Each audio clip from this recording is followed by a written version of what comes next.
আচ্ছা কোয়া এটা কি প্রজেক্ট বলেছে লোক বুঝাই কোয়া মানে এটি প্রজেক্ট হলো যে ধরা একটা পুকুরি পুকুরের বিভিন্ন ধরনের মাছ থাকে তো মাছের কারণে যথেষ্ট পরিমাণে অক্সিজেনের প্রয়োজন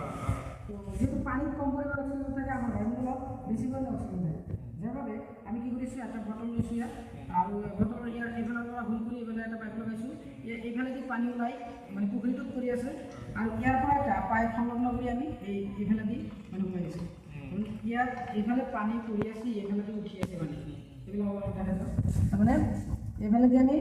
পানি বাইরে আসে আর এখানে দিয়ে পড়ে আসে মানে এইটুকু করলে মানে